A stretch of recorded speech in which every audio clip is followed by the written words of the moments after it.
All right, the match is starting. This is the first game. I think that's kind of. I think it's first to 4.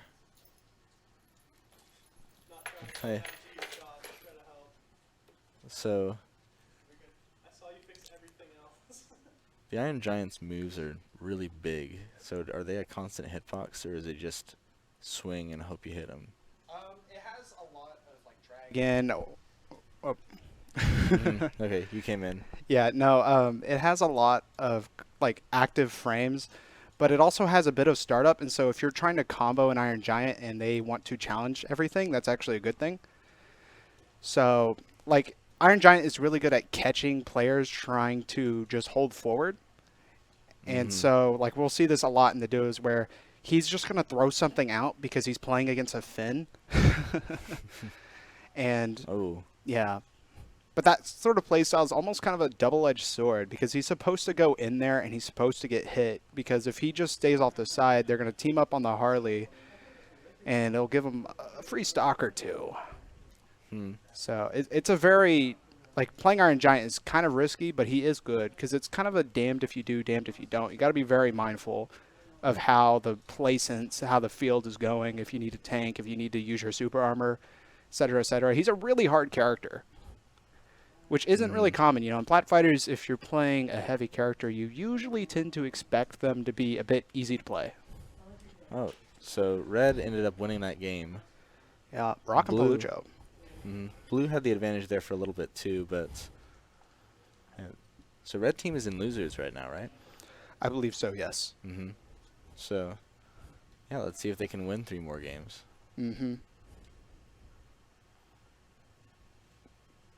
See, I saw chat say that Harley was a 1v1 character, so it like Yeah, I would agree with that. But with that said, I think pairing her with Iron Giant is actually a good thing in that regard. Because a lot of times, if you're playing a 1v1 character with Iron Giant, it's like you're playing 1v1, but with a stage hazard as well. So there's a lot of like combo opportunities as well as setups because she has that bat doll, she has the gesture, the Jack in the Box. There's a lot of things where she can take that time and opportunity to set up in that advantage state or neutral, whatever you want to call it. Yeah. All right, so it's looking like they're deciding on stages. Yeah, if honestly, as long as you're not taking Batman to a stage with walls, you're not making a bad decision. All right, so game 2 looks like Iron Giant's trying to get Finn off the top there. Yeah, if I was the Iron Giant right there, he might not know it, or they might not just be confident in it, so they're going for a little bit lower commitment option. But after that up air, he can try and chain it into an up special, especially since his people he's been playing against haven't been doing a really good job of dodging out of combos. So it's might be something like if that idea gets into his head, that could really push away the stock there. Because like right there, if he had up specialed, red team would have lost a stock or a ring out, whatever you want to call it. So I like the ring out term. Like that's a good like new word for it. yeah, I think it really fits, especially since it's more of a reach the score instead of like having a set amount of stocks for each player. Really mixes up the doubles. I think it helps with having team attack, not an actual thing in competitive. So it gives it a little bit more of a spice to the gameplay. Ooh, yeah. Like I noticed a couple of combos in my sets were just complete 0 to deaths in seconds because they were able to combo each other without getting hit. Yeah. Anyway. Looks like the blue team has a little bit of an advantage here. Yeah, especially if like one thing with Harley is that another thing I forgot to mention, Harley has a loop that she can just do until you're at kill percent and then just use a kill option instead. So another thing with pairing with Iron Giant is that if Iron Giant can be a little bit of a defender, if the Harley knows that loop and then can set it up, that's another reason why I think this team isn't actually that bad, despite Harley being more of a 1v1 character like the chat said. Right. Yeah. All right, looks like blue has the advantage, but we saw red team come back from this advantage last time. So. Yeah.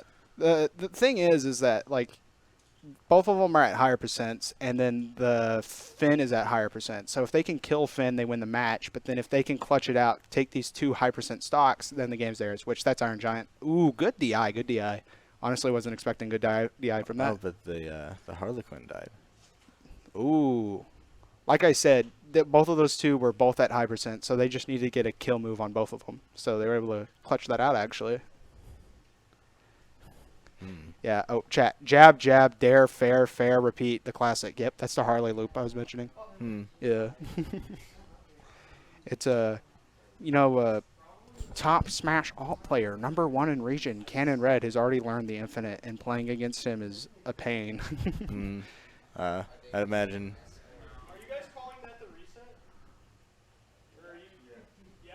Okay. Cool. I'm just trying to make sure we're on the same page. Yeah. All right, so it appears we have a reset on our hands here. So both of these guys, they're holding an L right now. Red team, Rocco and Peluchito, I hope I'm not mispronouncing that. They were able to get the reset. So.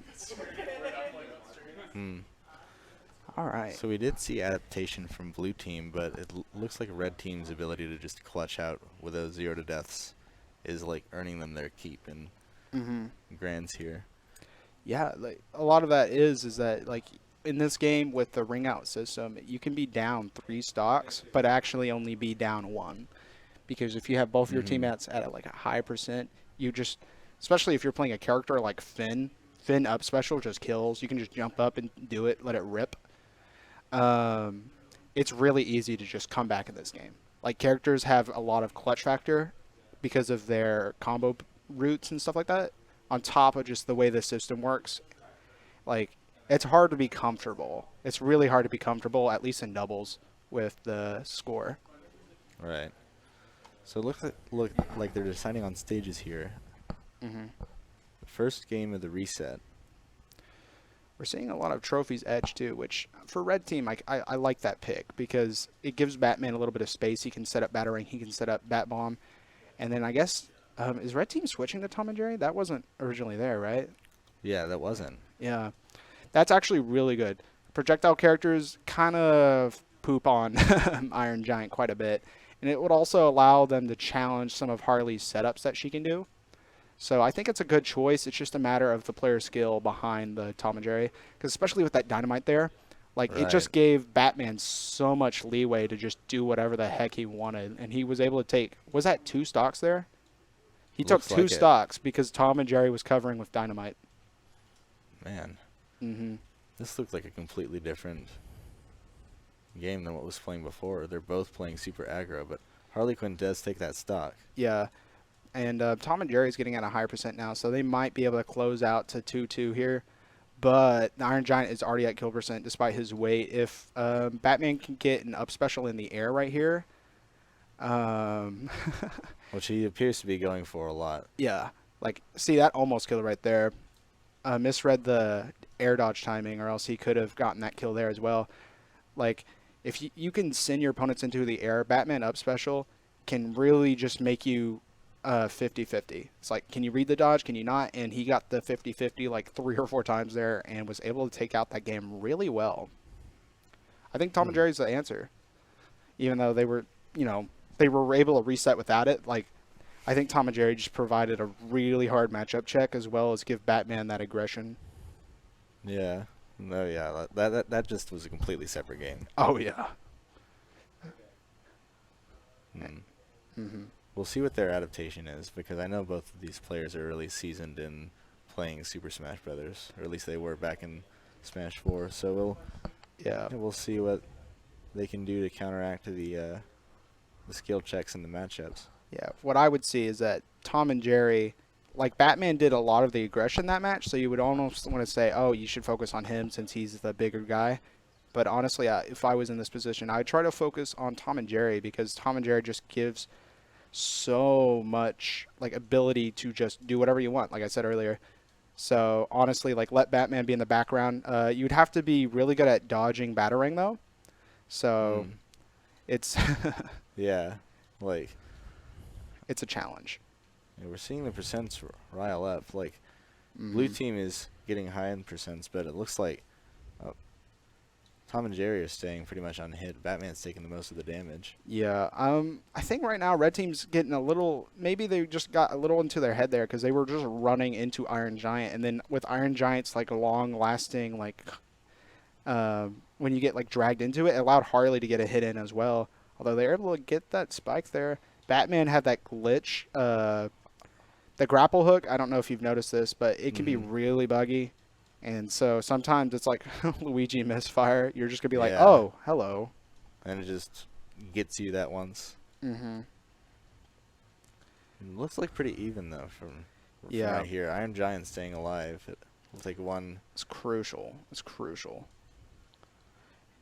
Oh, wow. Mm-hmm. I just He's doing a good job of letting that down special just give him a free way down as well as speed up the process, because the further that he's off stage or he's like not helping his teammate, the more percent Harley's going to get racked up, because with Tom and Jerry and Batman both on her, that's going to be really difficult to get out of disadvantage or even win advantage or play neutral. It just makes everything difficult. Yeah.